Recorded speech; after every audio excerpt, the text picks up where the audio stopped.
What's up, man? Welcome to fourth quarter. How's everybody doing? It was a good week. We're on a new day. You know, that's just life. But guys, what we were just talking about, we had to bring y'all on. We had to talk about this amongst the people. So there are 7 to 10 head coaching vacancies. Me and Mo were talking off camera. Could possibly be 11. Craig, we want to see if you agree with us on this. All right. So, because Adam Schefter says 7 to 10. So this is what we wrote down. Craig. We said Panthers already made a move, already fired their coach. We got Washington, Pats, Raiders already made a move. We got Chargers, Dallas with a question mark based on how far they're going to playoffs. We got Buffalo with a question mark out of respect for McDermott, but I think it's going to happen. Chicago, New Orleans, and I put Atlanta and Tampa with a question mark based on who wins the South. I don't think Dallas is going to get rid of their coach. I don't think so either. I don't think Dan Quinn might get a head coaching job, but Dallas ain't giving him that head coach. Well, you already said the winner of the South. Yep. I think it's going to stay. I think Tennessee's gonna get rid of their coach. Wow! I didn't even Wow! You think they get rid of Vrabel? I mean, they're not going anywhere. Right now. So they not. They didn't make the playoffs last year. Last time they made the playoffs, I think they went to the maybe the last time. I think they went to the AFC. Last time they went to the yeah, they went to the because they beat the. They had the number 1 seed at one point. Wait a minute. Tag on it. You might be right. Did they?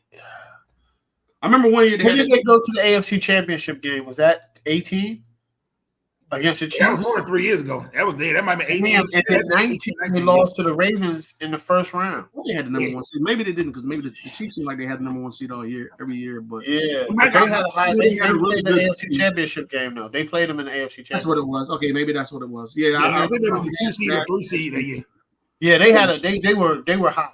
They had the 2 or 3 seed. Yeah. I don't think he. I mean, I think especially if the patch job comes open, I think he could possibly go to New England, possibly with a young quarterback. He's familiar with that league or with that not the league, but with that team, with that culture there. So, wow.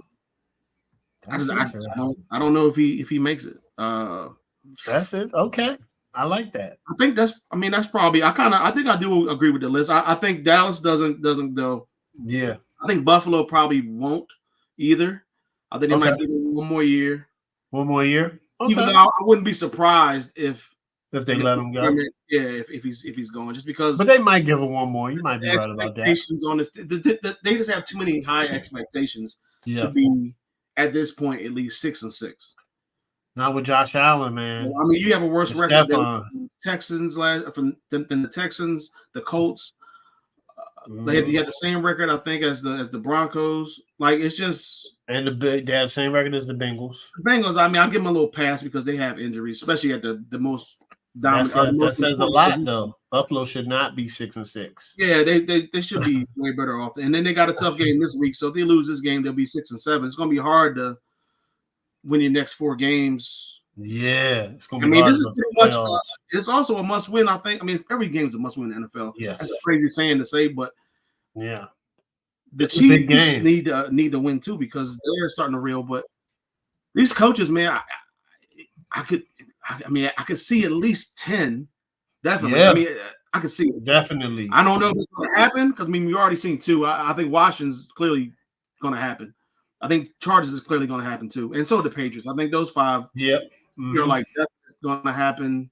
Yep. The probably 2 teams out of the South. I think the Bears is going to happen too. I think so. Give Eagles another chance at this. They said they were interested in Eric Bieniemy. I heard that. I think he's going to get a head coaching job this year. Whoever takes over that team, I'm not sure what their plan is. If they're going to take a quarterback. Or if they're going to just they're taking Caleb Williams. He's not playing the Senior Bowl. He's going to the league. Yeah, he already. Yeah. I mean, I don't know if Chicago, if whoever the coach is going to be, if he's going to be Justin Fields I hope they don't pass on him. They're screwing Justin. I think they're doing Justin Fields wrong because I think that the offense So here's my thing. Inconsistent every week. I think they should. They're just in a bad. I think they're in a bad position. I think they should trade Justin Fields to Atlanta. If they get Bieniemy, let me throw something out to y'all. If they get Bieniemy, how would it look like if they add Marvin Harrison Jr. with DJ Moore? I can't pass on Caleb. At this point, they would have to pass on him. Either they would have to trade at this point, or they would have to take him with the number 1 pick because they're not going to be able to. Yeah, they're falling too far. They're winning too many games. Yeah, they need to start. If they really wanted to get a guy like him, they need to start losing because they own a tiebreaker over Washington. And that's what they were saying. That's what they're saying. The Pats. They were saying the Pats could get Caleb if the Pats keep up. They was like, losing, they can get Caleb. I think the Pats are going to get Drake May. I think they're going to get Drake May. It could be 4 quarterbacks. It could be 4 to 5 quarterbacks that go in the first top 10, Mo. Listen, this draft will be more quarterback needy than talent. I don't see Drake May as a top 5 dude. I just don't. I don't see it. I see it as because it's a quarterback need more than the talent. I gotta dig.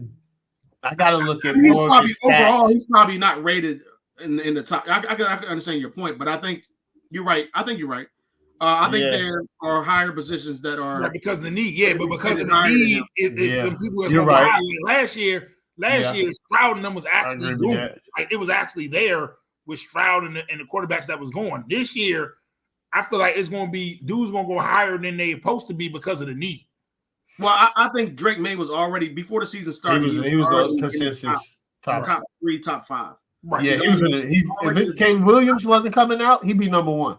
I seen him as some of them even had him as the number 1 quarterback going overall. That was like before the season started. I'm saying that was before the season started. This is before.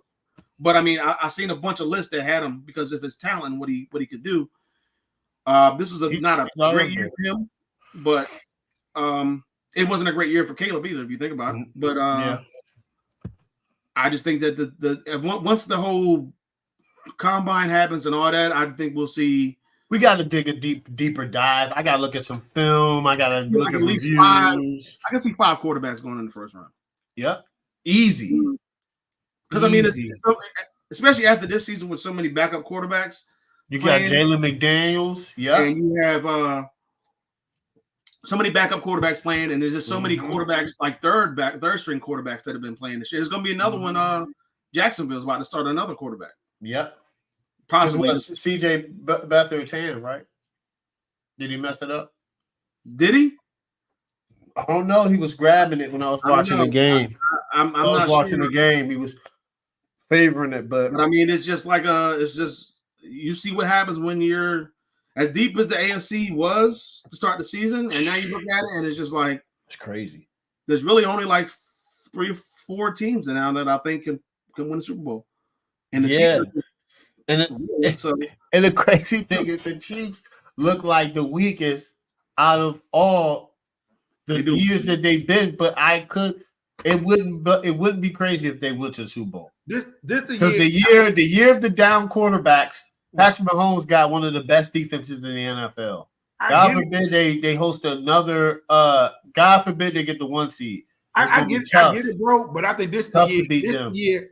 This is the year that I feel like I don't know. Let me say this: if everybody fully healthy, this the year I think that wide receiver thing will hurt them. Like this, but I can still see them coming out the AFC. I get you. I get you. I can see that too. But I think this the year that wide receiver thing can fully hit you. Because now, like let me tell you, right now in a playoff game, fully healthy. I mean, I think it's between them and the Ravens. I think it's between them and the Ravens, the best team in the AFC, hands down. I think if the Dolphins get Miami, you got to put Miami in that conversation. Fully they just haven't beaten anybody. So they haven't. If they get home field, I think they'll be. If they get home field, that means they have a stretch coming up. They have a tough stretch. If they get home field, with the way that they won their plays and get the crowd noise and everything like that, you ain't got to worry about that. The weather's obviously the weather. Did you see their home field advantage?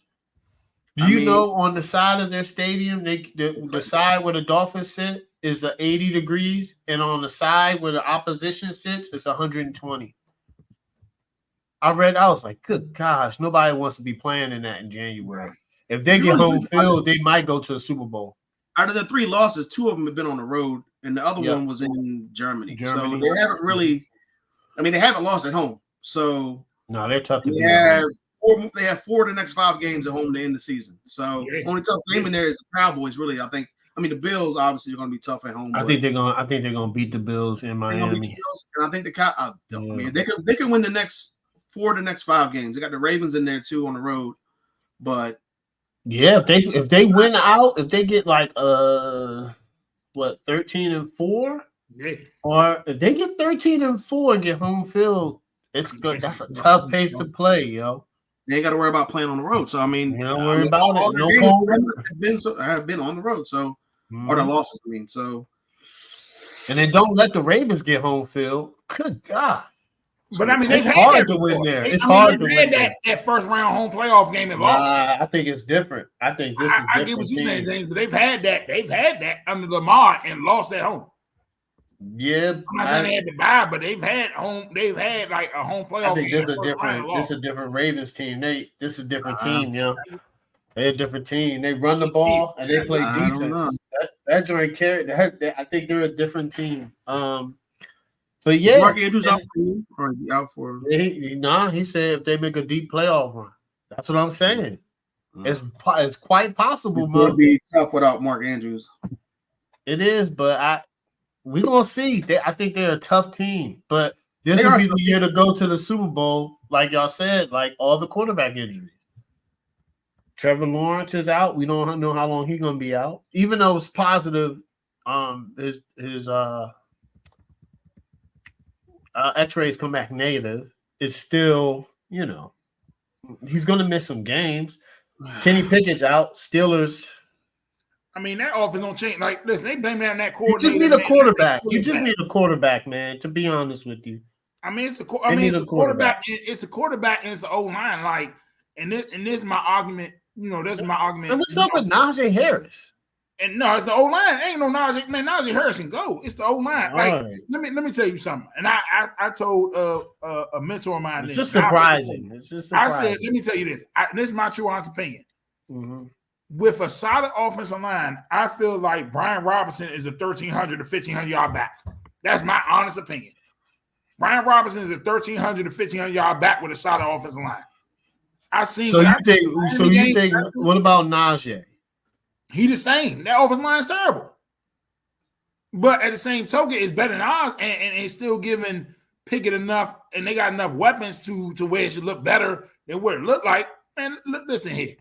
How many more games? I think they've won at least 3 or 4 games where they've kept an opponent under 20 points, and then they had less than 20 and still won. Like, that's ridiculous. I think Mike Tomlin came out last week and said we can't win with a JV offense. I think he called it a JV offense. I said, Lord, have mercy. I mean, I don't know, but it's just this is an interesting year. Very interesting. If you look at the bottom 4 teams that are right now in the playoffs in the AFC, all of them have backup quarterbacks. Yep. So, I mean, that's why I think the Texans can make it. Your Colts. The Colts have a tough schedule, and plus they have to play the Texans again. So that could be for the right to get into the playoffs. But I mean, you got the Browns and the Steelers ahead of them. Both of them have backup. Steelers got an easy schedule, right? The Browns got an easy schedule, right? I mean, the Steelers have an easy game this week. I mean, they still have to play the Bengals and the Seahawks. And the Bengals look like they still got to play the Ravens too. The Bengals don't look like an easy win. They're not going to they're not going to just go out. It's going to be a tough. After last night, I was like, okay, they're gonna be tough.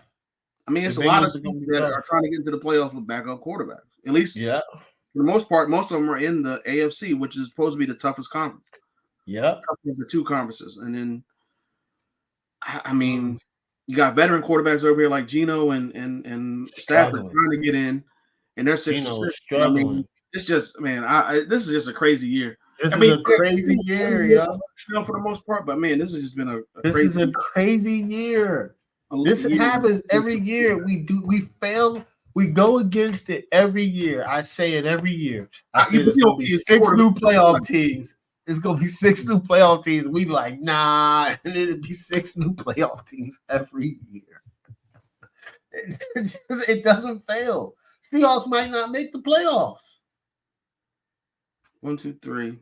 They might not make it. 5, 6. It is 6 new playoff teams right now at the playoffs. Yeah, that's crazy. That's why I love the NFL because of each conference. Yeah, I love the NFL because of this. You know what I'm saying? 3 from each conference: the Lions, the Falcons, and the Vikings, and the Packers. No, the Vikings made it last year. Oh, the Vikings made it last year. You're right. The Lions, Falcons, Packers. Yep, and then it would be the bottom 3 teams. Yep. Steelers, Browns. The Steelers, Browns, and Colts. Golly. And then say the Texans or Broncos get in. Those are still 2 new playoff teams. I don't think Broncos gonna get in, but I'm just saying, like the first 9 seeds are all new, from 5 to 9 are all new playoff teams. They will be all new. This is interesting, man. I love it. Anyway, we'll get back to the NFL.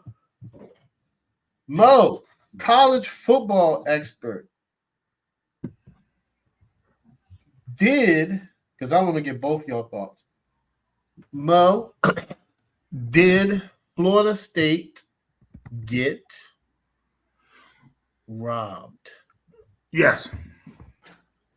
Ooh. I'm going to say yes, and I get it, but I feel like the statement you made, and I get, and because it's in their bylaws, and because hold on before you go, I told you I was like, if Alabama, I was like, watch Alabama beat Georgia. I was like, they're going to disrupt the whole playoff. Yeah, and that's fair. You did say that, and I said, and to me right now is I get it, and I think like they said, TCU a couple years ago, because TCU last year messed them up. But people don't realize is they want to use TCU as an example, but TCU beat Michigan.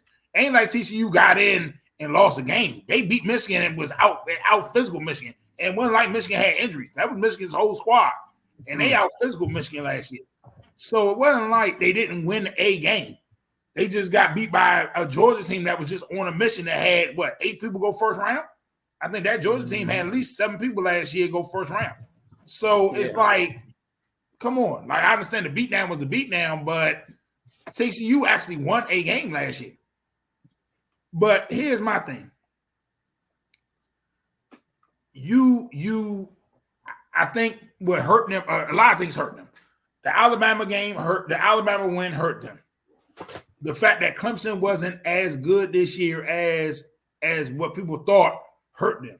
Because if Clemson was a top tier team, say that was Clemson. Say Clemson was Clemson's only loss to Florida State, or Clemson only had 2 losses. Then I think this conversation would be totally different. But when you sit here now, this is my thing. However you feel about the ACC, we're talking about an undefeated conference champion who went out there, who played their schedule you put out from there in front of them, who at the time, watch this, the same way that you want to say, okay, we're gonna let Alabama and Texas in because of that head-to-head or whatever, and because it was early, they played LSU early. But guess what? They beat an LSU team with, guess what? A dude that's the favorite right now to win the Heisman.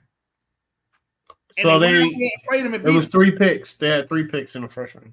Right. Okay, that's fair. But you sit there and this the first undefeated team to not get in. Like, we're talking about undefeated team, conference champion that did not get in, and you basically gotta say it's because the quarterback got hurt. Because I would say people this. I would wish somebody would look me in my eye and say if Jordan Travis was fully healthy, they still would have picked Alabama over Florida State. I don't think so. There's nobody that can look me in my eye 10 toes down and say that.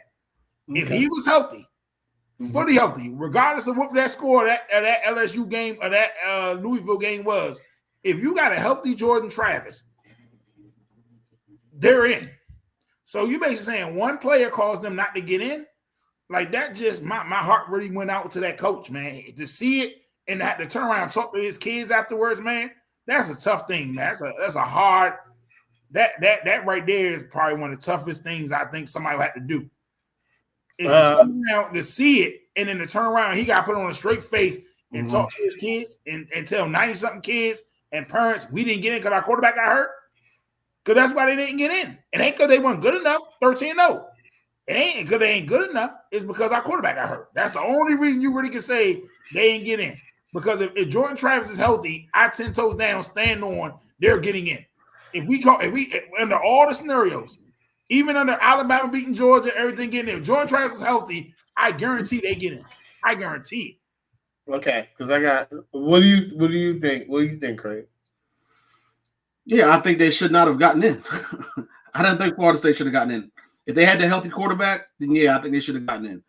Because it's something written there. Alabama beat Georgia, Mo.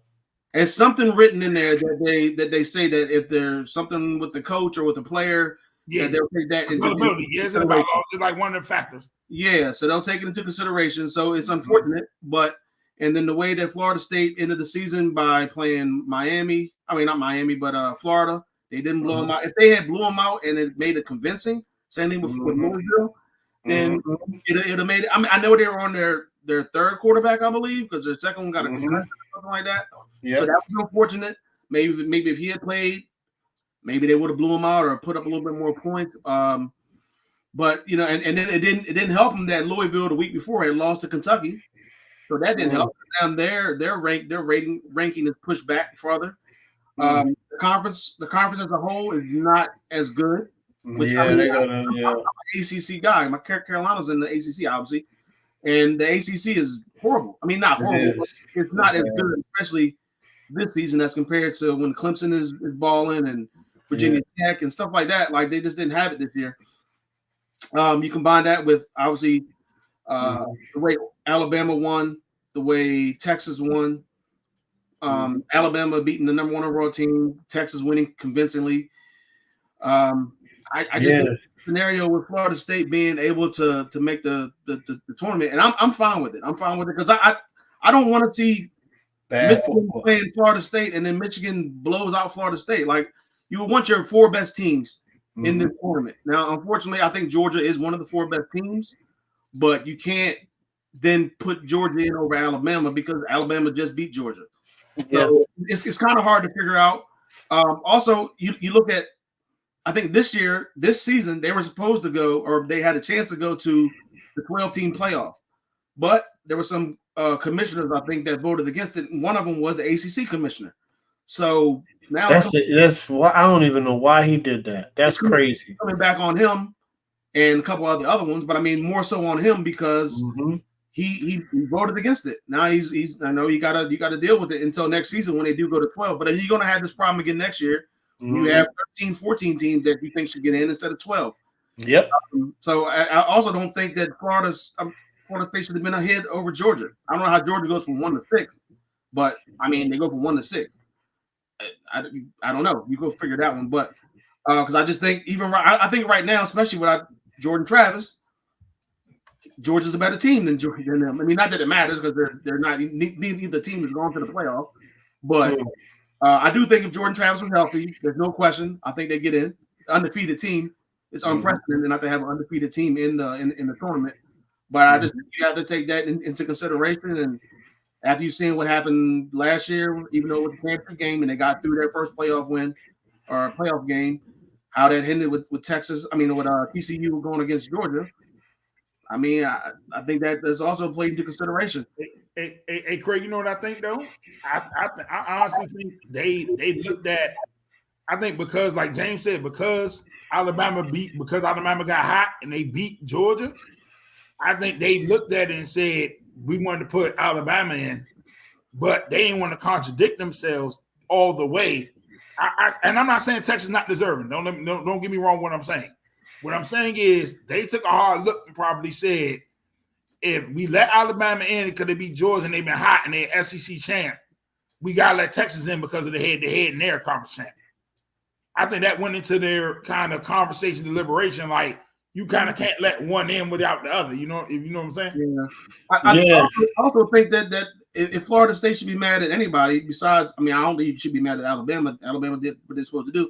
But like I agree with Stephen A. Smith and Michigan had their whole controversy about the cheating scandal or whatever it is, and they still won out. You should be mad at them. Yep, because they're the ones who cheated. And I mean, you could just say, well, they don't deserve to be in there because they cheated, and we should be in there by default because they had some. Could have made the case. You know, it is what it is at this point. I think Michigan's going to lose anyway. I do like Michigan, but I think they're going to lose Alabama. It's going to be a good game. It's because this Michigan team, I think it's going to be. I think I agree with both of you. Number one, Craig's right about the conference. If Florida State wants to be considered, they got to get a better conference. They're not going. I mean, they wanted to leave. They're not going to. And then you know what? Shout out to Colin Cowherd. He was like, "Yo, it should just be two conferences." Joe Klatt said that should be 2 conferences, man. That's what it's leaning towards. It's about to be 4. Yeah, that's what I'm saying. They should just make it the NFC, AFC, just like the NFL. Listen, man. But 2. I think now I want to see if they keep the same precedent, like Craig said. I want to see if they keep the same precedent, even if it's 12, even if it's 12 teams. You see what I'm saying? Say because guess what? That 12 team is from the group of 5. So, like for instance, this year, if it was the 12-team playoff, Liberty would have got the 12th because it was the highest ranked outside group of 5 team. But what I'm saying is, if you now in a pinch of who you want 9 and 8, who's that 10 and 11, if you got a quarterback injury or an injury that's major, that's an All-American type of guy, I want to see if they keep the same energy across the board. I don't think you can keep them out that far. Florida State, I don't think you would be able to keep them going from. What were they 3? No, what I'm saying, if you're arguing, so what I'm saying, if it's a team that's like at 13, you got that Power 5 team, you got a team that's like at 13 and a team that's like 11, and their quarterback got hurt. I want them to keep that same energy in the debate of if they got the same record and the records are comparable. If it's injuries and they're not available, let that team in there. Like I just want to see if they're gonna keep that same energy every year across the board, and don't say, "Oh, it was different circumstance." No, it ain't. Nah, it ain't. If you want to make that circumstance, regardless of conference champ, anything, if you want to have that as one of your decisions or one of your variables, keep the same energy across the board. If that's one of your decision makers, I just want to see if they're gonna be consistent now, even with it being a 12-team playoff. That's my thing. That would be my biggest look away for future years. It's gonna be interesting. I can't wait to watch it, and then we'll discuss. You know, when that time of year comes, we're going to discuss who's going to win the matchup and why, and who you got. The special college football playoff edition, guys. That's coming up. Are we going to do that with the semifinal and the final, or yeah, the semifinal? Yep. We'll break down all 4, man. All right, Craig. The Eagles beat the 49ers beat the Eagles single-handedly. Surprising. It was surprising. Shout out Mo. I watched it over Todd's house. Made a guest appearance. Sunday I headed over there. Am I gonna go to the Eagles Dallas? I don't know yet. I mean, Todd is having something in his crib, but I don't know. You say I don't know, man. You know, you say you was over there. You say you was over there last Sunday for the game. I was over there last Sunday. I watched the Eagles versus 49ers at his house. I didn't think it was going to be a blowout. We watched the game very closely. Craig, the question is, we know where they're at in the NFC. Do the 49ers secure the number 1 seed, Craig? Do they do it? I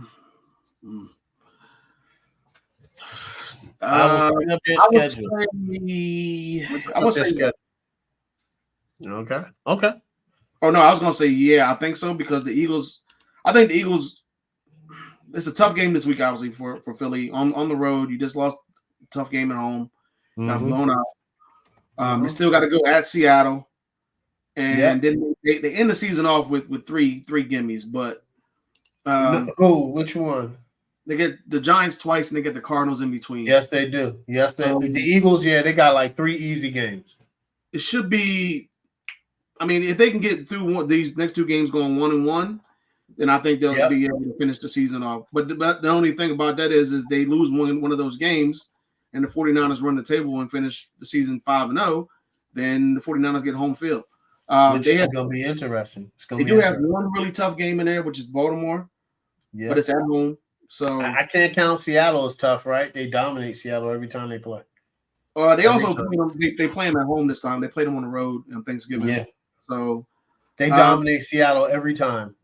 I think they can do it. I think they can just run the table. The Baltimore game is going to be big because it could be number 1 seed for Baltimore and 49ers. But it's at home. Yeah, it's at home. So that's going to be a really interesting, good game. It's going to be a good game. I think the 49ers get it. I just think they have too much. I think they're trending upward. I think Brock Purdy's playing like an MVP candidate right now. As long as everybody stays healthy and as long as they have the lead, I don't know how it's going to be if they get behind. If the 49ers that came out on those instead of getting 6 points or whatever. That's what he said. Can't leave it. They got 2 touchdowns. 49ers would have been down on the road trying to come back, and then now the whole game plan kind of everything shifts. Yes. Probably not running the ball as much. Yes. No screens to Debo. Maybe start panicking a little bit, trying to hurry up, trying to just. You're not running behind Trent Williams down 14. You just never know what could happen when when the team is down, and it seems like when the team is down, that's when they start to lose games or not as effective. The offense is not as effective. So I kind of want to see what happens when they start facing a little bit more adversity. Yeah. Saw them in that Bengals game. They were down. Lost. They got beat by 14. Saw them against the Vikings as well. Got beat in that game too. So as long as everybody stays healthy, especially Debo and Ayuk and Kittle, McCaffrey, offensive line is still doing their thing. Excuse me. I think they're going to be fine. And as long as they can keep the lead and not get behind, which I don't think they're probably going to get behind in any of these games, maybe the Ravens game. Maybe the Ravens, but the only one. I don't want to fall too far behind to try to make Brock Purdy come back and make you and have them win the game. Yeah. I will say that Brock Purdy, to me, is not getting a lot of respect because he's a 7th round pick. And he's in the system that's working for him or whatever. Which is fine. I mean, sometimes you have quarterbacks that are just only good in the system. But, I mean, it's working for him. Maybe he's on another team. Maybe he wouldn't be. But he's placed where he's placed. He's taking advantage of the opportunity. Right. He's taking advantage of what's going on, and he's taking advantage with the guys that are around him and the defense that he has. He's in a perfect situation. Yeah. He's got a great defense. He's got a really good offense. And when do they pay him again? Because they can actually sign Brandon Ayuk and Chase Young, because I believe Brock Purdy is still under the 2 years of a contract. I mean, I don't think you're going to have to pay him that much, but I think you're going to have to. No, what I'm saying is because he's a rookie quarterback. Yeah, they got till 20. They got 2 years. They can pay. Oh yeah, keep their team together. Yeah. So he's only getting paid $985,000 next year, and then $1 million. They can sign Chase Young, and they can sign Brandon Ayuk to nice contracts and extend Trent Williams and extend McCaffrey, and still. You talking about having Bosa Young for the next 5 years at least. 5 years, man. 5 years. Yeah, that's great. The Eagles defense is not looking like the same Eagles defense as it was last year. I seen people saying like if Brock Purdy was healthy last year, who knows? I don't know. Well, yeah. Well, I just think that this is a different Eagles team. The defense is not the same as it did last year. They were a top 3 defense last year in the NFL. This year they're not in the top. They're like middle of the pack in terms of defense, in terms of yards per game. They're not. It's not the same defense. The coach is gone. I don't know, man. On the other side, Jalen Hurts doesn't look healthy sometimes. He went to the back. He had a slight concussion or whatever. He went to the back or whatever. Man, he got a shot in his knee. He tough, man. I told everybody. I said even though they were getting blown out, I said Jalen Hurts was going to come back in the game to make a statement. That's fine. But he did that. 49ers made a bigger statement. The 49ers. Yeah, they did. They punished him. But I knew he wasn't going to come. He's a tough competitor. He's like Patrick Mahomes. Only one of them come around every year. Purdy's tough too. They've been playing with fire. Good to have that. They've been playing with fire pretty much all season. Some of these games for 10 straight games, Craig. Yes, closer than they should have been. Only team that they really that was a solid team that they blew out, a good team, was the Dolphins. Other than that, I mean, every game like they've been close. And they played three games in like 13 days. They were mentally and physically exhausted. They played Buffalo, Kansas City, and Dallas, and won all of them in close games. That's just, you're gonna lose at some point.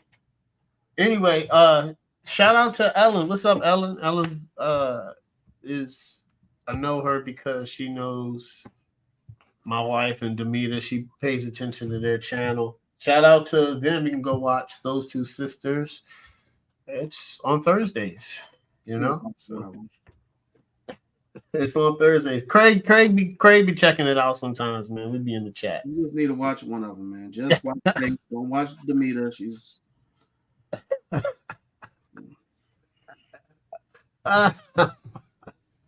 but anyway, this is gonna be interesting if the 49ers can win and they can win a Super Bowl in the stretch. They can win it. They can win it, man. Because they're not paying Purdy for 2 years. They're not. That's it's tough. And if they get the number one seed, it's going to be tough. Whoever gets the number one seed is going to be tough. Because I don't think that is going to be tough. I think right now it's between the Eagles and it's going to be tough because if the Eagles lose to Dallas and then they win out, they're still going to get the number one seed. And it's tough to play in Philadelphia. But Mo, let me ask you this. It looks like this is I'm not saying anything crazy. And I've loved this young man when he came out of Utah. I think it was a good pick. And I'm gonna start off with you, Mo. Is Jordan Love the franchise quarterback for the Packers? I think right now, today, I think yes. Like the Dolphins. I think yes. I think he's showing development. The team is riding around him, and playing hard for him. You can see a clear connection, and they're playing hard. You can see the young receivers starting to catch fire and starting to do something. So I think yes, you have to right now say he's the franchise move forward. When I say the franchise right now, I don't see them right now as a team that needs to say go get a quarterback next year, because if you're going to go get a quarterback, then that would mean they would say they're right there at Super Bowl level, go get a veteran. I wouldn't go out. If I'm Green Bay right now, I wouldn't go out there and say, well, let's draft a quarterback and start over. No, this kid has shown enough to where if you go get another quarterback, it better be a veteran where you're saying we can win right now, and we're saying maybe we need a veteran, a more seasoned guy. But I see him as a franchise quarterback right now, in my opinion. I think he's playing well. He has his team on a chance. And a chance he's made some mistakes, but how many quarterbacks really have not made mistakes in their second year that's in the same situation as him? Well, I like that. I think he is, Mo. I've been a fan of him. You know him. Do you know him and Aaron Rodgers have the exact same? Somebody shared this. Him and Aaron Rodgers have the exact same stats when they both started. They're both started. Remember, Aaron Rodgers didn't make the playoffs his first year starting. That'll be crazy if they get back-to-back franchise quarterbacks. If Jordan Love pans out to be what I'm not saying he is, but if he pans out to be like a franchise quarterback, or if he pans out to be like Brett Favre, win a Super Bowl, maybe an MVP, get some All-Pros, their drafting is immaculate. And Jordan Love has the youngest roster in the league. And Matt LaFleur is a good coach. So, yeah, I think Jordan Love's a franchise quarterback. I do. And I love the pick. I know people didn't like it. I love the pick. I think he was a heck of a player. I wish he would have came to – actually, I don't wish he would have came to the Commanders, because he would have probably done something ridiculous, like bench him, not let him grow into himself. Craig, Is Jordan Love the franchise quarterback for the Green Bay Packers? I think he's trending in that direction. I just think he needed to get. I mean, he's still young, and this is first year starting. So it's. I mean, just people are just bashing him, and I know I was bashing because I had him on fantasy. As my backup, I had to put him. I got him back, but and I won last week. They're starting to figure it out. I think that 4-game losing streak that they had in the middle of the season, people were starting to doubt them and saying, you know, they were talking about Matt LaFleur and the receivers and obviously Jordan Love. But in the last 4 out of the last 5 and having a chance to make the playoffs now, especially with everything that's going on, the teams above them, I think he's starting to turn that corner. And as he grows, he's growing with the receivers because everybody's young. Like all his receivers are in their like first, second, third year, something like that. So everybody's pretty young. He has veteran running backs. Aaron Jones, he's been hurt, but hopefully he'll be back. AJ Dillon has served. He's been decent, but I just think that the way he's been playing, especially the last 5 games, I think you have to say that he is definitely trending in that direction. I would still let him become the guy next year. Like there's no point in going. Definitely. Playoffs. Like you're seeing growth, and you're just seeing him just come into the league and just finally he's able to start. Like you have to give it a chance. You see guys like Kenny Pickett and Zach Wilson. Zach Wilson's another one that are getting chance after chance. Baker Mayfield's another one. Mayfield. All these guys. So there's no need to go away from Jordan Love just because you don't make the playoffs or whatever the case may be. Like he has to grow, he has to get that opportunity to play, and I think this is his time. So I had him in the playoffs because I did both.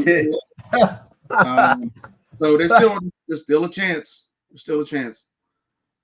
I was watching First Things First. Greg Jennings said this, and remember, Greg Jennings won a Super Bowl with Aaron Rodgers, and he said. He loves Jordan Love. And he said this. He said when Brett Favre, because remember Aaron Rodgers and the young receivers weren't getting along. And he said that Aaron Rodgers was like, came to him and said, don't worry about it. I'm going to be throwing you the ball next year. And I think Jordan Love had those same conversations. Like, we going to work out in the offseason together because I'm going to be the franchise quarterback. This is his last year. I think those conversations were had, and I think it's showing. And I love it. I love it. It's so hard to pick quarterbacks. I think Jordan Love is going to be good. All right. I'm going to start out with this one. The Chiefs receiving play has been terrible. Terrible, guys. Yes, Ellen, fantasy football is serious. I have a terrible record this year. Craig's in a lot of leagues. In too many leagues here, man. But I'm in a position now where I have a bad record, but I'm gonna go on a winning streak and ruin some standings. I'm that guy that's gonna ruin some standings. Like, man, he went on a 3-game winning streak at the end of the year. Yeah. You go from the 1 seed to the 2 seed messing with me. All right, so Packers. QB franchise, Chiefs, boom. I do think the receiving is going to catch up to them. I think it already has. They're not averaging points like they used to. It's a crazy thing with Kansas City. And this when you have a superstar quarterback, everybody's like, oh, they should have kept Tyreek Hill. They could not keep Tyreek Hill. They could not afford him. This is not how the salary cap works. They couldn't afford Tyreek Hill. When you have a franchise quarterback that demands money to get paid, it happens. You gotta, and Patrick Mahomes and Lamar are the type of quarterbacks, and Joe Burrow to put teams on their back and play phenomenal. But this is gonna be a test for the Chiefs. This is gonna be a tough test for their pass catchers because they're not good. I think Rasheed Rice is good, but this is gonna be an interesting test. But we said the AFC is weird this year. The AFC is wonky. It's wonky. So We'll wait because this next game against Buffalo is if they lose against Buffalo, that number they might be playing in the playoffs on the road. They might not get the number 1 seed if they lose to Buffalo. This is a must win, and it's a must win for Buffalo. We're gonna see. We're gonna see. All right, Mo's Kansas City.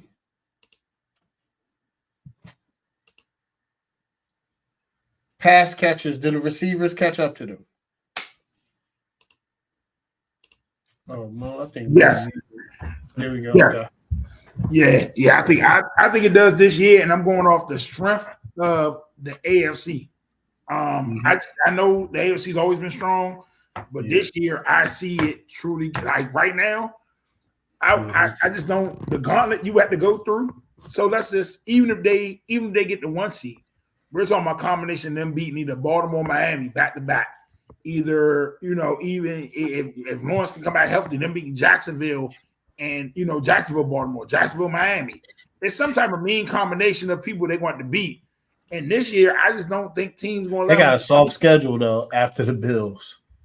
No, I'm just talking about the playoffs. I'm looking at playoffs right now. I understand the rest of the season, but in a 1-game scenario, man, I just think it might get exposed this year. And I think it's just that's fair. I think that just thinking you're gonna run the ball and just dinging up to Kelsey getting 10, 15 catches for 150 yards. I don't think that's gonna happen in the playoffs. So I think this is gonna be the year it might catch up with them, just not having that solid, just number 1 receiver, that receiver that just game changes it or just at least gives you enough to where people feel threatened. Yeah. Craig, Kansas City. I think that they have a lot of issues with their receivers. It's not even just them dropping the ball. It seems like they just seem to have miscommunication with the quarterback.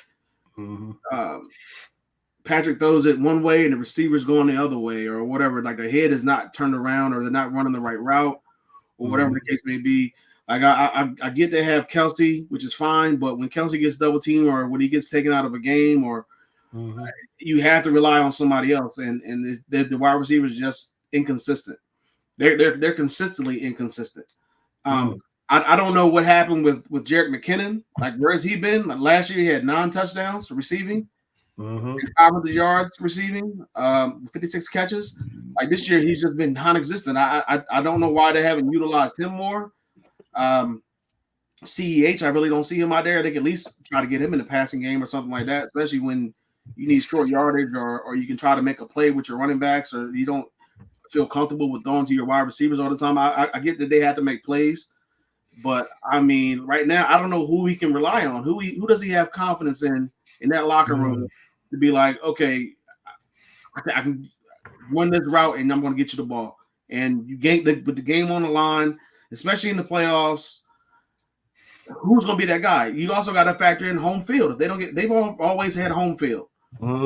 Just went to the bowl, but this year, especially after that loss to Green Bay, now they're in a position where it's gonna get real. They beat Miami and they beat Jacksonville. They have the tiebreaker over them. They don't play Baltimore this year, so they don't. You can't win the tiebreaker over them, especially with at least with head to head. So now they're in a position where they need Miami to lose. They already had Jacksonville lose once. Miami talk about their schedule and how they got tough stuff like that. Schedule. Other than that, it's they got the Bills too. Miami Dolphins got the Bills. Yeah, they got them at home last game of the season. I think they got the Ravens on there too, but I could be wrong. But I just looked at it. I'm about to tell you. Yeah. But they got the Ravens and the Cowboys. So they got the Ravens and the Cowboys. Yeah. It's just going to be tough for Kansas City to try to make a comeback and for them to do something that they've never had to do, which is go on the road all the way to get to the Super Bowl. So it's gonna be tough. Wide receivers. The Dolphins might. They might. You might be right. I'm not sure if Kansas City can go back this year. We're gonna see this, and this I love this time of year because the seriousness of the games right now are playoff. It's playoff intensity. If you're in the schedule right now, is every game matters. Not to say it doesn't matter in September and October, but this is the time where it's like, if you want the number 1 seed or if you want the to make the playoffs, you got every game matters to you. Every game at this point. So you're right. They might not get it. You know, they might not get it. This is going to be very interesting. It's going to be interesting, man. I can't wait to see the final, because it's going to be some good. It's a great football left, and that's what I'm looking forward to. All right, guys, welcome to the segment Panic or Nah. And listen, guys, I'm gonna leave all the teams with the top 5 picks out of it. I'm not gonna bash on the Patriots. I'm not gonna bash on the Panthers or the Commanders. They're both our respected teams. Craig is a Panthers fan, me and Mo Commanders fans. Our team sucks. Corey's not on here this year, but his team is making the playoffs magically. Don't know what that's about. The first team on my Panic or Nah, the Saints. Now, I don't know if Derek Carr is a good quarterback. We have to see. But he signed a nice long contract, and I looked at it, and they can't get out till 2026. So they're going to fire Dennis Allen. We've already discussed that earlier. But it just looks bad because they have a loaded roster. They have a loaded roster with a great defense. And the way the South is, okay, the NFC South is the worst division of football. Everybody knows that, hands down. There might be a team that is below 500 make the playoffs in the NFC South. That is a fact. Okay? Derek Carr, maybe he doesn't get wins. Maybe he does. I don't know. But they have to change something in New Orleans, because this is just ridiculous to be 5-7 with your schedule, with the weak conference. I mean, with the weak division. It's just, and the weak conference. It's panic time. Panic or not for the Jets? I'm going to say nah. Because they're going to end up with a nice pick. They'll be able to get the best left tackle in the draft. That's what they'll be able to do. Aaron Rodgers will be healthy. Told you he wasn't coming back. Doesn't make any sense why he thought he was. Panic time for the Steelers. Guys, the Steelers, O-line sucks. They have one of the best defensive players we've seen in a long time in TJ Watt. He could be better than his brother, because it looks like that now. And that's a hard thing to do, because his brother's a first ballot Hall of Famer and could be considered one of the best DNs at his position of all time. This is a fact. And TJ Watt is going to have more sacks than him. Kenny Pickett is not the guy. The question is, do they move off of him? Because right now it's time to panic.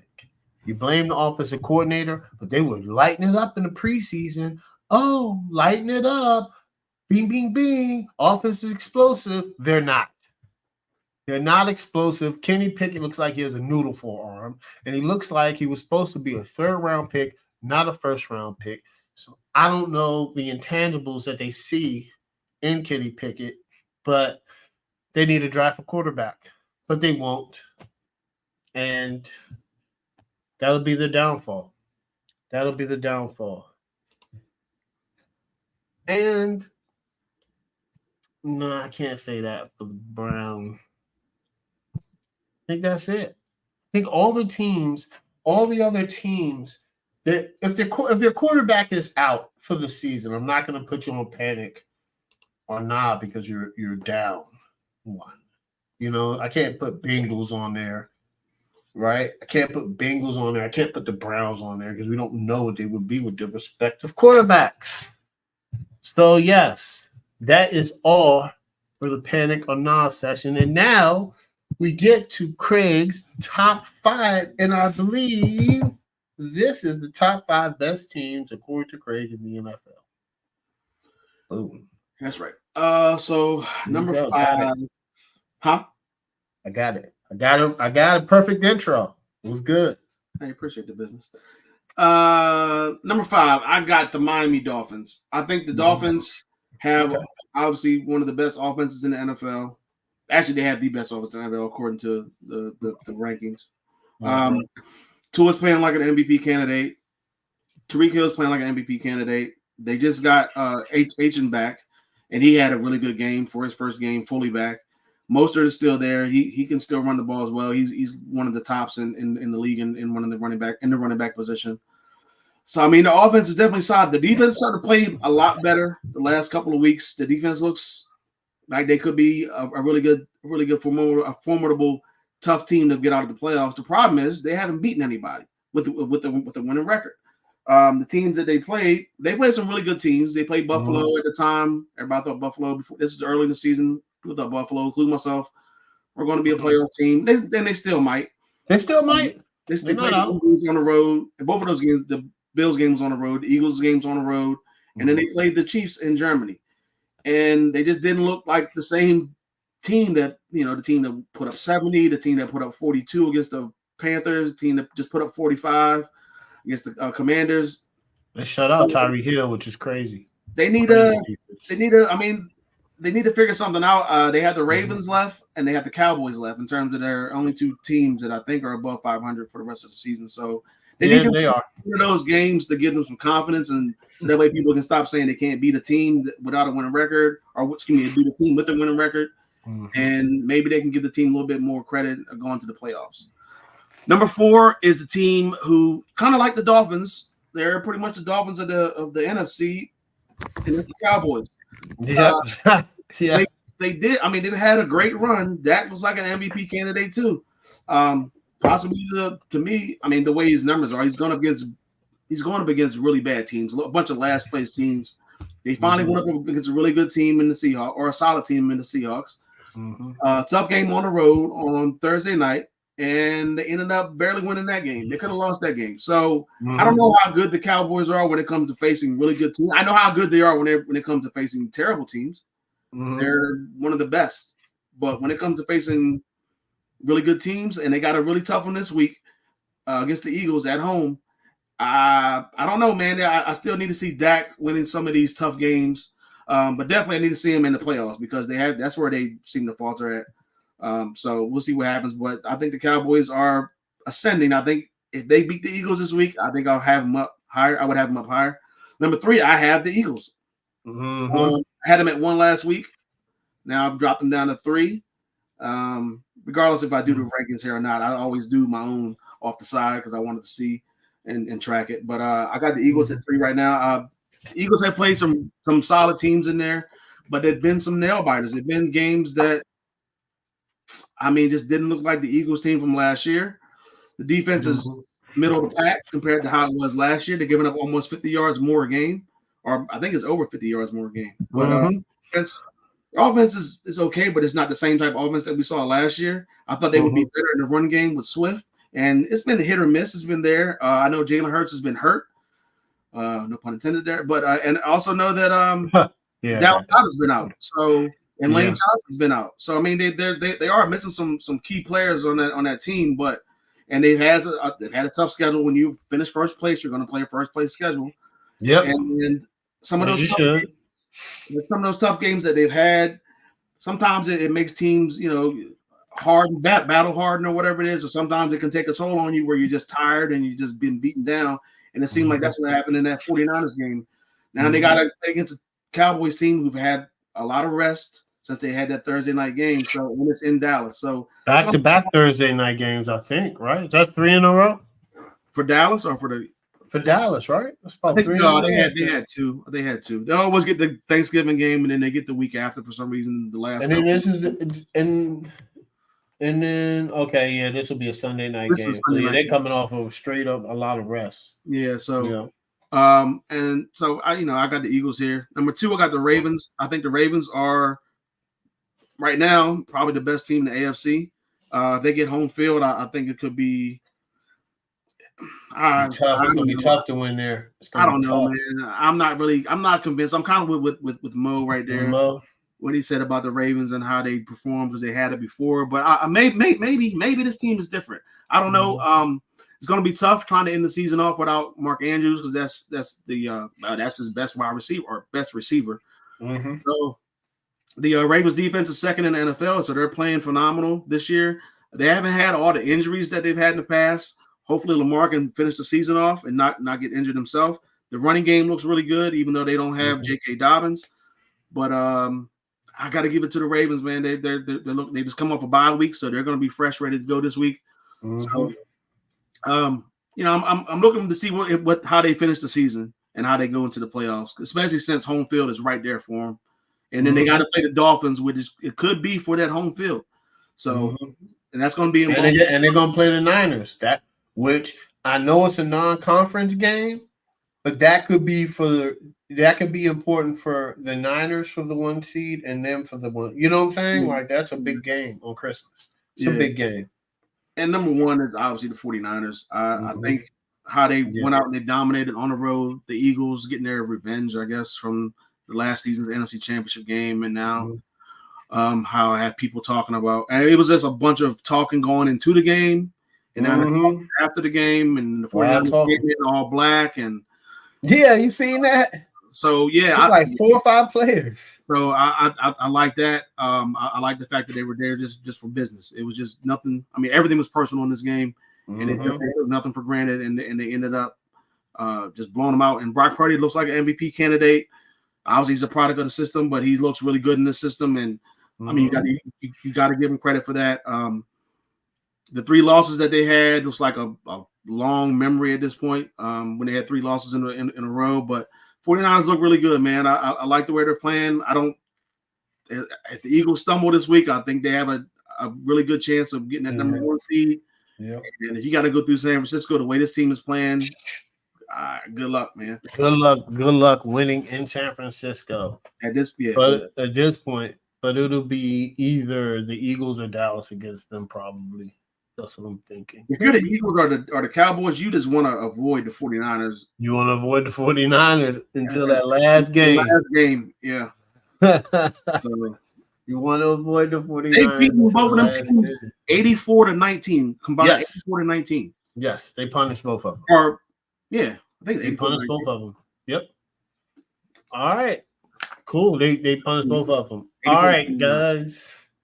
Who you got is going to be short. I don't know why I have the Rams and Ravens. We're not going to. That's going to. We know we're going to all pick one. That's dominated one side. Anyway, Mo, pick your one crazy upset for Week 14. We've been doing good, guys. If you're listening in your bet, I didn't know. Let me go ahead. Hold up. Oh, here you go, Craig. This is what Ella said. I didn't do good last week. She said. Bad Dolphins. Better have the Dolphins. In the top 5. Like, what are we to do? They haven't played. They haven't beat anybody. Let them beat somebody. Next one will be Week 18. After the season's over, I'll come up with my next top 5. They beat That'll be good. Cowboys by that time and beating the Ravens. They might be higher up. They might be higher up. Mo. But we have been doing good with the upsets. We have, guys. All right. So looking at it. So looking at the games, is he like middle of the road, bad team? There's no real room for like where I'm looking at all these joints, not really where you could say a crazy terrible upset necessarily. So I'm gonna go right here. Pride on the line, playoffs on the line, pride on the line. I'm gonna go Bills over Kansas City. But that's in who you got, Mo. We gotta wait for that. All right, so we gotta go away from who you got. I didn't know that was the rule. My bad. Okay. Yeah, man, that's a big one. Never state that though. Is that fair that we never stated that? We never said the rule. That might be fair. That is fair. That is fair, but we never stated that's a big game. That is fair. All right, you're right, but that's a big game. Yeah, we gotta discuss that. I try to stay away. I do stay away from it because I don't want to. All right, so that's cool. I try to stay away from it. All right, so to be funny. And Craig, I'm not trying to be funny, but I'm gonna go ahead and say this. I'm gonna go Carolina over New Orleans. If I gotta go, if you gonna force my hand, that's good. Hey, that's a good one. All other games, everything else is not really an upset, like a crazy upset. But if you got a 1-11 team versus 5-7 with New Orleans being inconsistent, don't know about Derek Carr, 30 for 30 playing, Jameis Winston, that might be. I'm looking at it, I'm like, that might be the one. Ooh, all right. Craig, who you have for crazy upset alert? Is the Colts Bengals on there on the who you got? Nah. That's not really nope. crazy. Nope. That's not really crazy. That's a nice one though. It is nice one, but Colts are favored by one. I'm not picking that one. Let me nah, I'm not gonna pick that one either. You know what? I think they're gonna lose, and I don't know why, but it's a road game. They feeling they're starting to smell themselves a little bit. Give me the Giants over the Packers. Oh, that's a good one. I thought about that. I'm really upset this sir. I mean, they good about one. That's a good pick. Packers is favored by 6.5. I get it. Yeah. Yeah. That's a good pick. I'm like, is that really an upset? Like, no respect to Packers, but I'm like, is that an upset? That would be a huge upset. Crazy though. I'm saying it'd be an upset, but it's a crazy offense. I think that is a pretty good upset alert. I ain't mad at that one. You can't be mad at that one. I really believe it, but that's what we're going with. You know what?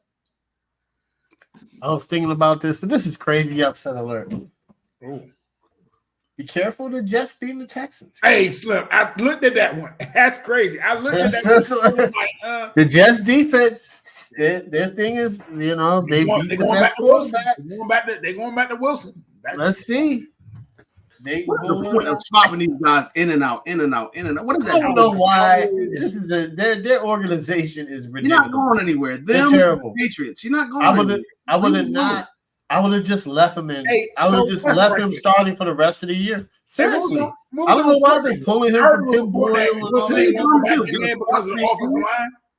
You said it was a report that he didn't want to go back in there because of the offensive line. But like, you can't even. Aaron Rodgers came. You see what he gets away with. You see what he gets away saying that craziness. I heard that too. You know how hard. You know how people want to start for the NFL as a quarterback, and you're saying you don't want to. But it got leaked. They say that sounds ridiculous, Mo. It sounds ridiculous. They said somebody went to like a tabloid or somebody, and then it got out there as a report. And Aaron Rodgers went and defended it. Like, wow, who would go out there and say that? Because it's a dysfunctional organization, Aaron Rodgers. The Jets haven't won anything since the butt fumble, since Mark Sanchez. What are we talking about here? They're a terrible organization. I don't think he wants to play. Honestly, I think deep down. I don't think so. I don't think he's an NFL quarterback.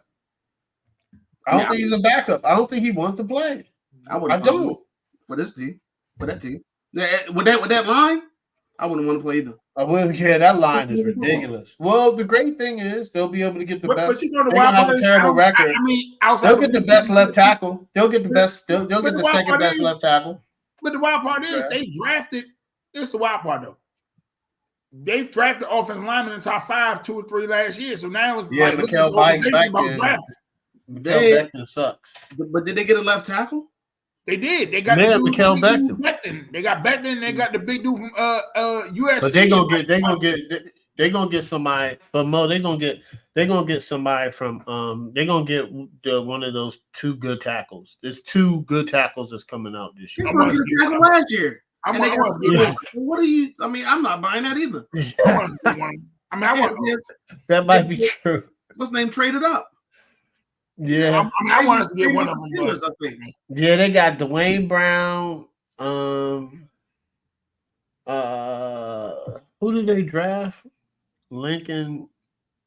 They drafted. I think Vera Tucker got hurt for the year. Dude out of USC, Vera Tucker. I think he got hurt. Man, he's not even on the depth chart. He must got hurt then. Vera Tucker. He came out of USC. Yeah, that's what I thought. Yeah, and then Becton. Yeah, they drafted like top 10 offensive linemen and like 2 of them in the last 5 years. That's I'm like, what the world? Yeah, he tore his Achilles. Yeah. Yep, he tore his Achilles. Carolina's line his ass too. So. Golly, he tore his Achilles. Was he good? Our line just bad then. What? Shoot. Was Vera Tucker good? Listen to this. You got 59 sacks, right? I'm looking at the rest of our schedule. How we gonna get sacked 80 times? I don't know more you got to get to 80, but looking at the teams we got faced, we got the Rams, get after it. You got the San Francisco, get after it. I want us to lose out. Get after it, and then Dallas. I want us to lose out. Hammers. But, the question is, if we have a top 3 pick, you're still going to go tackle, right? Yep, or trade back. I just don't like quarterback in that. I don't know. He's been sacked 58 times. Yeah, I would. I guess against my better judgment, we can always wait till next year with a quarterback. But I want to see what Sam Howell is with protection and has an offensive coach. I want to see how he finishes the season because I still don't. I don't know. I'd rather have Michael Penix Jr., but that's neither here nor there. We're not talking about the Commanders right now at this point. So now to our favorite topic of the day. Boom! Who you got? We talking to soundboard, man. You don't even know. I'm telling you, man. People will come from far and wide to hear who you got. Anyway, all right, let's go. I took the Rams and Ravens off. I don't know what I was doing. We all know what we were going to do. That might have been the quickest one. So I'm going to start out with, I don't know about the other one, too. I think that's going to, I guess I got to put it on there. This is going to be a quick one. I'll start off with it because it's going to be quick. Yeah. Seahawks versus 49ers. Coach, I have Kyle Shanahan, who's one of the best offensive minds in the game of football. He's proven that. He's great with quarterbacks. His assistant coaches are good. His father's system worked. He was the first coach to implement the RPO when RG3 was a rookie and it took over the league by storm and people were still using it. Concepts of it, it's just different variations. But that's what it is. He's just a great head coach. He's just a great offensive mind. It's in his blood. Offense, I'm going 49ers. I like the Seattle offense. But should have the Seahawks drafted a quarterback last year? Because now they're about to be under 500 and now make the playoffs. Isn't that crazy? Thought they would have a better record, but they don't. They weren't on panic or not, but they might be next week. They're 500. Anyway, offensive going 49ers. Just Brock Purdy's an MVP, heading up the MVP race. Deebo Samuel, George Kittle, Brandon Ayuk, Christian McCaffrey, Trent Williams are like the Avengers. Listen. Okay? They're like the Avengers. Have you seen Avengers Endgame when Cap's like on your left?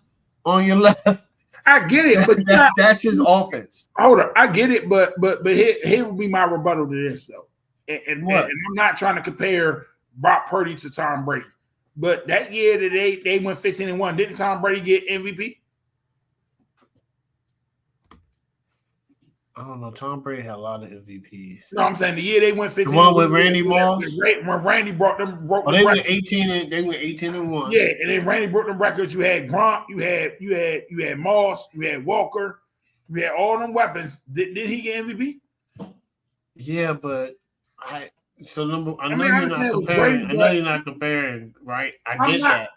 I'm just saying that he has a very good team around. But my thing is, why didn't it work for the others then? You had 3 quarterbacks before him. So if it was just a straight bring him in and then call magic in a bottle, lightning in a bottle, I would have more like, okay, it's a system. I'm just saying. But others failed it. It ain't like it got passed on. You had 3-4 people fail in the same system with the same weapons. I don't think so. I don't think Garoppolo failed. He got them to a Super Bowl. The ultimate goal, Mo. That's the ultimate goal. That's why Shanahan is an offensive mind. Defense, I'm going 49ers. Once again, they have Bosa. They got Chase Young, who they're probably going to pay. They have Ufungu, who's an all-pro safety. Like, their defense is just great. They're the best team in the NFL, and this is how it's supposed to look. I think they dominate the Seahawks. I know the Seahawks are in desperation, and 49ers are coming off a big win, but I think they're going to dominate the Seahawks like they have been doing, and the score is going to be 31-17. Mo, Seahawks versus 49ers. Who you got? I think it's gonna be 31. They're gonna punish them. Listen, I'm gonna take. Let's go ahead and make this quick. I'm gonna take across the board. I mean, no respect to Pete Carroll. The job he's done in Seattle with, with recouping from Russell Wilson and everything, and rebuilding the franchise with players. But man, I think San Fran take it personal. Like it was. Excuse my language for what I'm saying, because Stephen A. Smith even cussed on live TV. Stephen A. Smith said they went there, they talked trash, they got to the stadium, talked trash, got in your face, and then they proceeded to kick your ass. Like Stephen A. Smith, he said it on live TV. He said they went in your face, they talked stuff on internet, then they got to the stadium, talked trash to you, then got on the field and proceeded to whooping you. So I just feel like San Fran on a mission. Yep. They don't like what happened last year, and they on a mission, and Seattle just don't have it. So I like you said, James, I'm on board with that score. Regardless of what the score is, it's gonna be double digits. Mm-hmm. Let's just say that. I'm pretty good with that 31-17, but regardless of what the score is gonna be, they're gonna be by 2 scores. Greg, 49ers versus Seahawks versus 49ers. Who you got? 49ers across the board. Final score 49ers 34-13. Like I don't need. There's no need to even go into. There's no need. So what I'm gonna do is, I'm gonna start off because Mo says something that we want to hear, and then I'm gonna say if you're gonna get the best for last. That's probably the best game of the week. But Mo, you said something about it earlier, so let's break down who you got on your the Bills versus Chiefs in Kansas City off of a bye week. Coaching, I'm gonna go Andy Reid, of course. I mean, I'm gonna say of course right now, but only because of the struggles of Buffalo. But I'm gonna go Andy Reid. Just continuing to win. Even with changing coordinator, Bieniemy gone, still calling plays, still finding ways to get the best out of his players. Defense playing at elite level. Offensively, all right. So we stopped this about a while back. So right now, offensively, to be honest with you, but we stopped doing this. I would go push right now, but I can't do that. We stopped doing that. I mean, no, I'm saying because of receivers. I'm on it. Listen, I'm on it because of what people have been showing lately. I'm going to what I seen lately. Then do it. What I seen lately. We'll do no push here. I'm gonna go Buffalo. I'm gonna go Buffalo for what I seen lately. I like say it. Diggs. They I mean, if you want to sit there and count Kelsey as a wide receiver, then we can have that argument. But you talking about overall receivers, they ain't got nobody on Diggs' atmosphere. So I would truly go Diggs. I mean, I truly go Buffalo.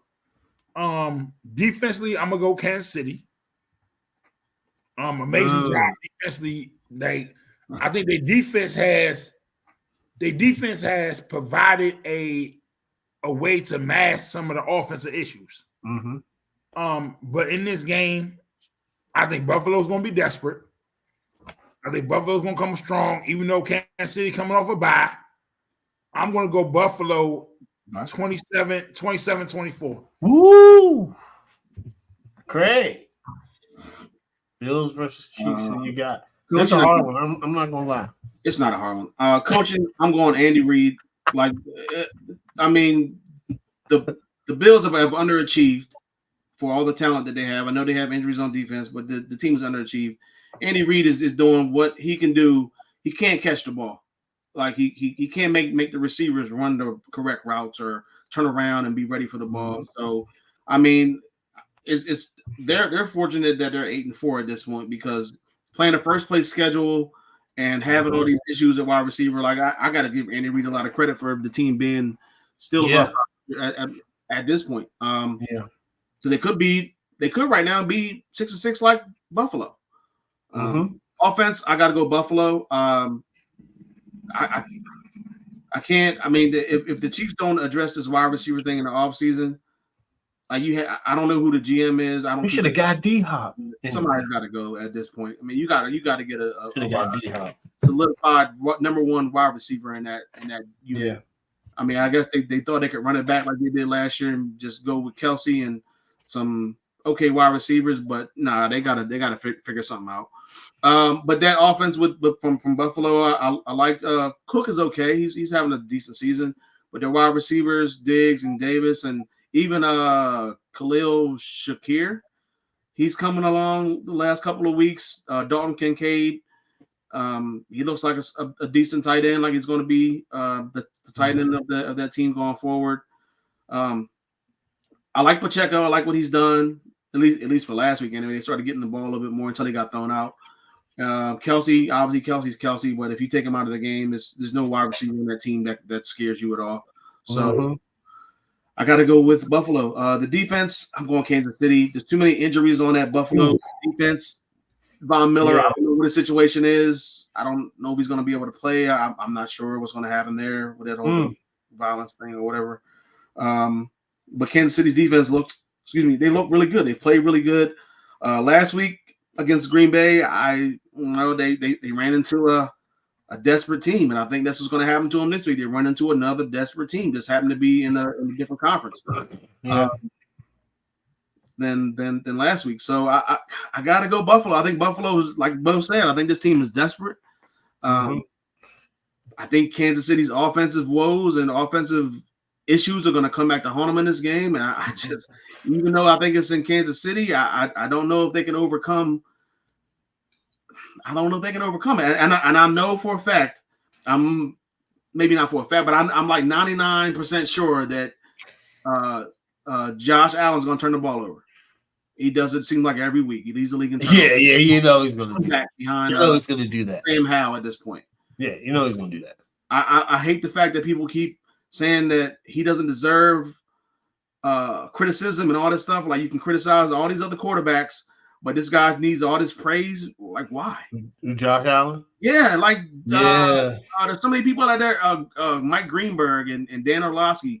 You sit there and you criticize Dak Prescott over and over again. I get it. He's in Dallas, whatever it is. He's going to get criticized regardless. Whoever the quarterback is going to get criticized. Josh Allen should definitely get some of that. But when you're an elite top 3, top 5 quarterback, you're going to get criticized, especially when you make mistakes. So that's what Josh Allen's been doing is making mistakes, especially in critical situations. So he's going to get criticized. The magnifying glass is going to be on him way more than it's going to be on, say, I don't know, Matt Stafford at this point, or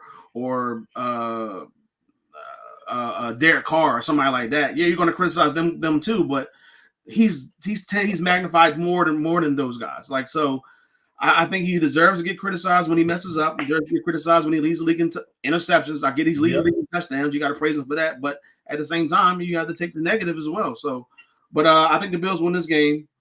I'm going 31-27. All right. Wide receivers, notable free agents: Michael Pittman, Gabe Davis, Calvin Ridley, Mike Evans. Mike Evans is a beast too. He's a Hall of Famer. Curtis Samuels, T. Higgins, and some Odell. I would go hard after Curtis Samuels. I would go hard after T. I wouldn't even T. Higgins. Mike Evans. He's older. Mike Evans is consistent. Another 1,000-yard season. Mike Evans in Kansas City, they're winning the Super Bowl. Another 1,000-yard. They're winning the Super Bowl. They get Mike Evans to winning the Super Bowl. They're winning the Super Bowl. He's a Hall of Fame. He's If he goes to Kansas City, he will solidify his Hall of Fame, because in those 3 years, they might win another 1 to 2 Super Bowls. If they get Mike Evans, they're going to be a problem. I would definitely weigh my options if I'm him and figure out what he wants to do. If he wants to just live in that Tampa sun. They were at odds. You know, he wants to get paid. They don't want to pay him, but based on his age, so he might walk. T. Higgins is going to get to pick where he wants to go. You know, even Gabe Davis is a better receiver than all the receivers they have. Kansas City. So I can see them, that's if they want to. All right, Bills versus Kansas City. Who you got? I'm going with coaching Andy Reid. With this roster, like Craig said, with these receivers, 8-4 is hell. 8-4 is heck of a way to do it. That's coaching. That's coaching, baby. And that's Andy Reid. He's the best coach in the NFL. And building not a Hall of Fame coach, but making a case to be one of the best top 3 coaches or the best coach of all time, depending on how many Super Bowls him and Patrick Mahomes win. The offense, I gotta go with the Bills. I gotta go with the Bills. I think Josh Allen is a phenomenal quarterback. I think teams will love him. But you're right, he's erratic. But they still, Gabe Davis, Stephon Diggs, Dalton Kincaid, they're just a better offense. James Cook, they're a better offense. They just have better weapons. Patrick Mahomes and Travis Kelce are first ballot Hall of Famers, and they're the best at their position. But their offense hasn't scored over 20 points in a long time. So their offense they're in a bit of a rut. So I'm gonna go give Bills. Defense, I'm going Kansas City. Easy. Kansas City defense all day, every day. This is the best defense Patrick Mahomes has. Chris Jones is balling. Either Kansas City's going to pay Chris Jones or somebody going to pay Chris Jones Aaron Donald money because that's just what it is. He's one of the best defenders in the game. Their defense is young. Their defense is fast. And I think that's why they get the edge over Buffalo. And that's why they're going to win the game. They're going to win the game based on your defense. You know why I'm picking Kansas City to win this game? Because I do not believe in Josh Allen. I think he's going to make a critical mistake. Buffalo has showed us time and time again when they play good teams, and it's down to the wire, they lose. Josh Allen is going to make an idiotic, dumb turnover. And it's going to be like, God, he threw a pick 6, and they're going to lose by that. Or he's going to make a fumble in the red zone. The Kansas City's going to score, and that's going to swing the momentum of the game. And the Bills are who we thought they were, and we let them off the hook. They're a 6-6 team. They're not good because their quarterback is erratic. Mark my words, Kansas City. He's erratic. He's up and down, man. He doesn't win games, and you're right. He doesn't get enough criticism. But I got Kansas City winning 27-21. Watch out. It's going to be a good game. All right, Craig. This is the game of the week. Shout out to my man Todd. He's having a get-together. I don't know if I'm going to be there. I was there last week. It's Sunday night. Sunday nights, it's time for me I like to be in the house at a certain time. I'm old. Anyway, I'm an adult. So, Craig, I'm an adult, man. Eagles versus Cowboys. Sunday night game in Dallas. Who you got? Okay, so coaching is tough, but I got to go with Sirianni. Cowboys, Mike McCarthy, he's done a phenomenal job. He has Dak Prescott's in the MVP conversation. The defense has overcome some of the injuries, especially the Diggs early on. Mm-hmm. But you look at who they just played since the loss to the 49ers, they haven't played anybody except for the Eagles. And they lost to them. Then they finally played the Seahawks. That was a tough game. And that was at home after coming off of you played the week before on Thanksgiving. Now you get extra rest. So now you're playing at home again. This time you're playing against your division rival. So, but I just can't. The Panthers, the Giants twice, the Commanders. They got a tough schedule coming up. We're gonna find out. The Rams weren't that good. I can't give them credit for some of these wins. Cowboys got a tough one coming up though, bro. They got I know, but I gotta go with Sirianni and the Eagles, the team with new offensive coordinator, a new defensive coordinator. The defense is not playing like they used to be. At least how they were last year. Jalen Hurts has been hurt. He's been hurt. It's obvious. Rodgers been out, and Lane Johnson's been out, and his team is still. They just lost, but they're 10-2. They lost to the best team in the NFL. Yeah, and you just lost to the best team in the league, and you got to give them credit for that. But they beat tougher opponents. They did. Whether they, I mean, I know they squeaked them out some of these games, but they still beat tough opponents. They beat 3 back-to-back tough opponents. Cowboys haven't beaten anybody except for the Seahawks, and the Seahawks are 6-6. So I mean, we won't even know if the Seahawks will make the playoffs. Right. So when you look back at it at the end of the season, Seahawks might even make the playoffs so far. Offense. Here we go. Offense. I think I'm just because I don't know if Goddard, what his situation is, I'm going to go with the Cowboys. Like I said, the Cowboys have played nobody, so they're running up points on no-name teams or teams, last place teams. But on the other side, you got Jalen Hurts, who I'm not sure is 100%. He wasn't. I don't think he was 100% going into the game against the 49ers. I don't think he came out of the game 100% either. And Goddard's still banged up a little bit. AJ Brown is kind of slowed down. Bars. Dallas Goddard he's a full participant in practice. Okay, so bet. So he'll be back. He'll be back. But AJ Brown, he doesn't look like the same receiver that he had when the same guy that had 6 straight 125 plus yards in a game. He doesn't like the same. He's not there anymore. Yeah. He's kind of falling off or taking a step back a little bit. The offense is kind of taking a step back. The running game doesn't look as good. Jalen Hurts, he's not as fluid as he was. Lane Johnson was hurt. I don't know if he comes back this week. I'm going with the Cowboys just because I think their offense has been clicking a little bit more. CD Lamb is coming along. Brandon Cooks is starting to get a little more in the passing game. And obviously, Dak Prescott looks really good. He's like an MVP candidate. Excuse me. Defense. I can't pick the Eagles at this point, so I got to go Cowboys. Eagles have just their secondary just been very disappointing. I thought that the Kevin Byard signing or the trade was going to help that secondary, and it just hasn't happened yet. I mean, they can't tackle. They just look like they're overmatched. They're getting out physical. I mean, the Cowboys. To me, I mean, maybe the Shaq Barrett signing will help them out. Need him for this week if he's going to play or not. I'm not sure, but I know that was a big signing for them. Maybe he can bring toughness to that linebacker group or just defense in general. Yeah, but I don't know, man. They need something. Cowboy defense. I mean, you got Bland, who looks like like he could be the defensive player of the year, even though he did get torched last week. We'll see what happens coming up this week. But I gotta go Cowboys defense for this game. This is a tough game. Both teams. Both teams need it. Eagles need it for home field. Cowboys need it for the division and possibly home field as well. So I'm going Cowboys though.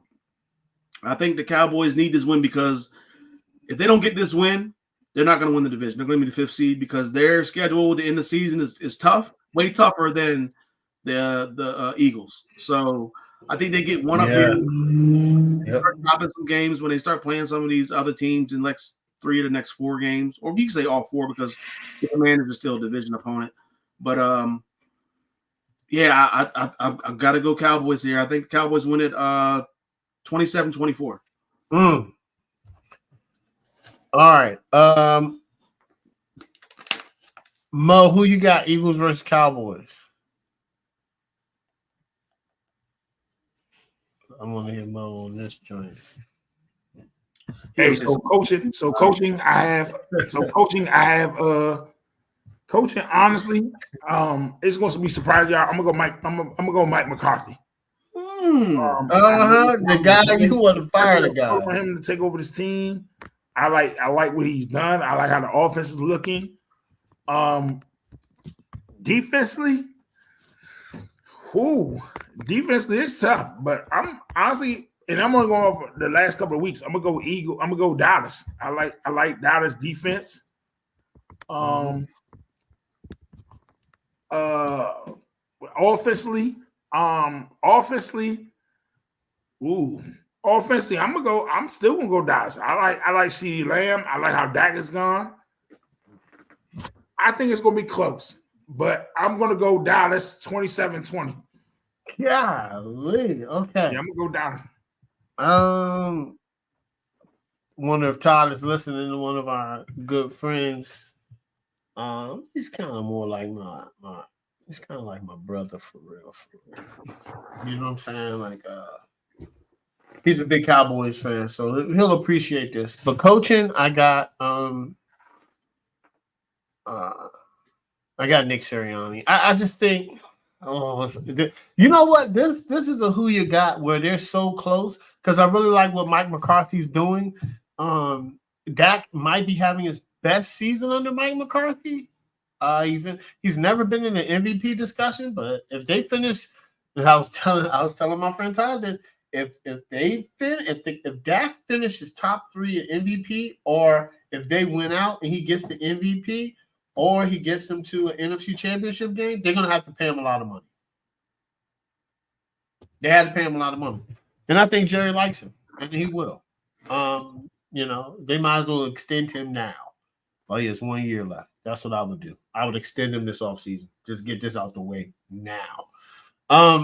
But I just like Nick Sirianni. I think they not beating teams over 500, I think, is a big deal. And the way the Eagles beat Buffalo, Kansas City, and the Cowboys in back-to-back weeks, and they were down. That's huge. That's huge. I didn't think they were going to go 3-0 in that stretch, but they're in a good position right now because, San Francisco got a harder schedule, but I'll talk about that at the end. Offense, I gotta go Cowboys. I don't think Jalen Hurts is 100%. I think he's hurt. I think he's one of the toughest quarterbacks, and he wins a lot of games. He's gonna win a lot of games this year. I think that Jalen Hurts is a heck of a quarterback. AJ Brown is awesome. Devontae Swift, but I just don't think their offense is better than the Cowboys. Jalen Hurts and Dak are definitely in the MVP race, but I think Dak has he has better stats. He's just a better quarterback at this point in time, only because I think Jalen Hurts is hurt. Shout, no pun intended. Thank you, Craig, for that. Just my man. So you can't. It's hard, but I just think. I think CeeDee Lamb is balling. I gotta give offense to the Cowboys. Defense, I gotta give it to the Cowboys. The Eagles' defense has been leaky all year, and they got exposed to the 49ers. And it happens. And this is something, Brandon Graham came out and was like, I'm glad that we got beat like this. So, because everybody saw the issues.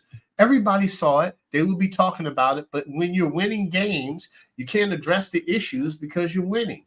Now that you got your butt kicked on national TV by the 49ers, now you have to address those issues, and you're playing a tough divisional game on the road with the team that gets a lot of rest. I'm going to go Cowboys. I'm going to go Cowboys win this game. I think it's going to be game of the week. I think it's going to be 28-31. I think it's going to be a close game. It's going to be decided in the fourth quarter in the last minutes. Now, I'm going to say this. I believe the Eagles lose this game, and they win out and get the number 1 seed. They can go 14-3. What if the 49ers went out? If the 49ers went out, then they get it. It's just the Eagles' schedule is so soft. This is so soft, man. What? That's the only thing, because are the 49ers going to go? I don't know. Lamar beats NFC teams. It's going to be good. It's going to be close. It's going to be something to watch. It's going to be something to watch. I'm only saying that because the Eagles have the easier schedule. But this is going to be – 49ers don't have it bad. They're going to beat the Seahawks. They're going to beat the Commanders. The Rams-San Francisco game is going to be good because they always play – the Rams always play them close. The Rams always play the 49ers close. They lost by 7 points last time. They were down by 10. They kicked the second field goal for no reason to just cover the spread or whatever it was. The Rams. Yeah, but I'm just saying I don't think it's going to be an easy win as the Seahawks. I don't think they're going to dominate the Rams like they dominate the Seahawks. I think it's going to be a closer game. Not saying the Rams going to win, but it's not going to be an easy game. I think the Eagles, the 2 Giants games are easy. They're just that's just it. The 2 Giants games are easy. That's just what I think, man. I think that they got a soft schedule. I think they beat the Seahawks, they beat the Giants, they beat the Cardinals, and they beat the Giants again. They're gonna, if they lose back to back, they can win out. But it's gonna be very interesting. I would love them if they both had 14-3. Because then we could actually see NFC Championship match right back in San Francisco or Dallas in San Francisco. So look at that, man. It's gonna be great. Those guys, man. Oh, and shout out, guys. We're gonna start covering the NBA. This in-season tournament has been getting a little,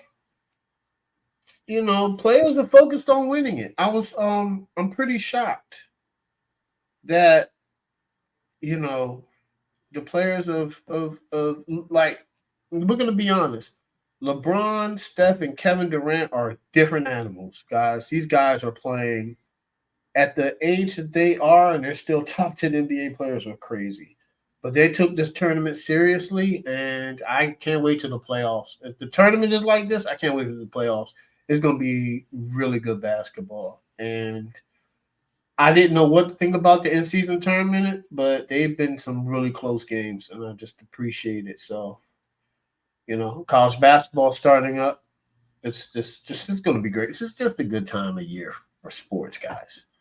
Enjoy it, embrace it, because before you know it's going to be March, and we're like, all right, guys, draft time, drafting free agents. So, but all right, guys, we are out of here. Ellen, thank you for watching. Everybody enjoy themselves. Y'all have a great week. We'll be back on a regular scheduled program on Tuesday nights. I'm going to say 7:15. We film live on YouTube, and you can catch us on everywhere you download podcasts. Apple, Spotify, iHeartRadio, Google, Amazon, everywhere, guys. We're going to see y'all next week. Out. Thank you very much, Ellen. Peace. We are out, and see y'all, man.